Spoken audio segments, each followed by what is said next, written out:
Okay, here is the answer key recordings for the Unit 2 practice exam. Keep in mind the goal here is just to make sure you have a really good big picture understanding so that as you see questions that look a little different, you still understand what's going on. Okay. So study ahead of time, do this like a practice test, check with the answer key, and then double check anything that you're not getting. Definitely reach out and let me know if you need help with something. So we have got question number 1. We've got a random variable x representing the number of marriages an individual has been involved in. We've got the given probabilities. In order for this to be a probability distribution, all the probabilities have to add to 1. So we can find the probability for 3 by adding the other probabilities that we have. I'm going to go ahead and write it out. You are welcome to grab a calculator.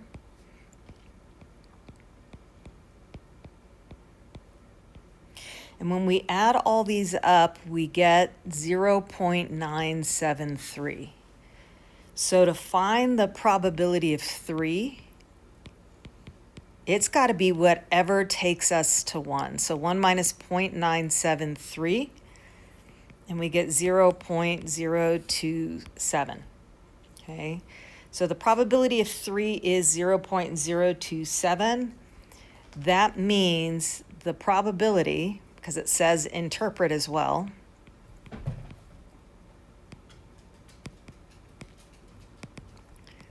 that someone, an individual,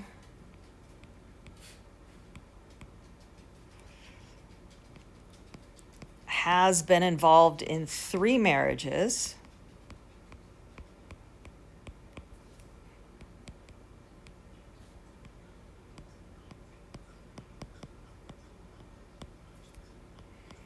is 0.027. It's roughly 2.7% if you needed to change that. B, the probability of having 1 or 2 marriages. So think about what that's asking for.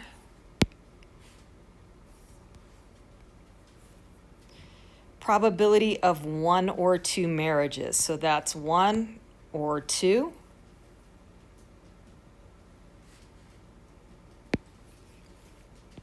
We're going to write this as the probability of 1 or 2, which is the probability of 1 plus the probability of 2.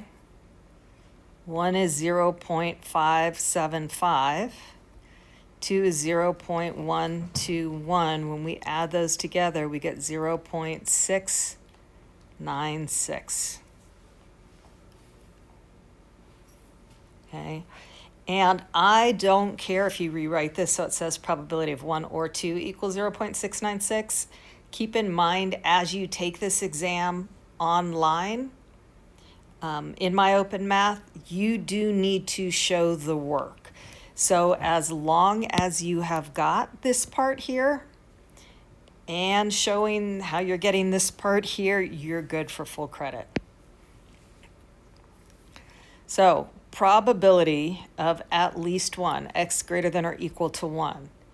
I don't really want to add all of these, which is why it says use the complement rule. The complement of at least 1 is 0. So I'm going to go 1 minus the probability of 0.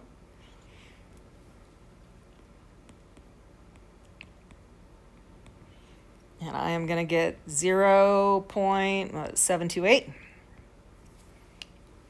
So the probability of at least 1 marriage is going to be 0.728. If I add that to the probability of 0 marriages, we'd get our 1 whole. And remember, every probability distribution has to add to 1.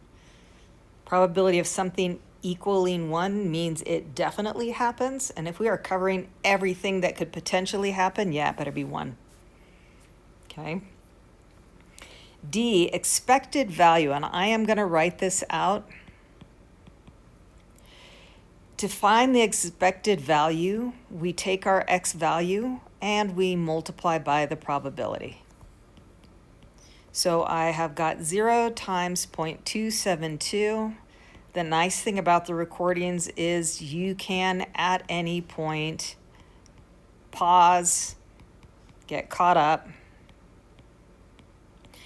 Definitely super easy for me to make a mistake when I try to talk and write at the same time. Don't hesitate to reach out if for whatever reason you got something different than I did. It is always possible, even when I am going off of an answer key that I've already created, that I screw something up and make a mistake. So definitely don't assume that it's you. The expected value or the weighted mean or the average is 0.919. What that means is the average number of marriages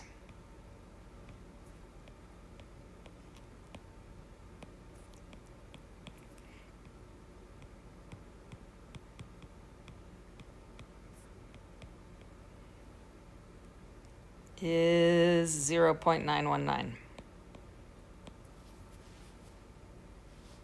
Which I did double check, but it feels low. Definitely let me know if I screwed something up there. Okay. 2, and this is the last one on the first page. I guess my PDF saved a little differently. Determine if the following random variable has a binomial distribution, and if it does not, explain which criterion is not met.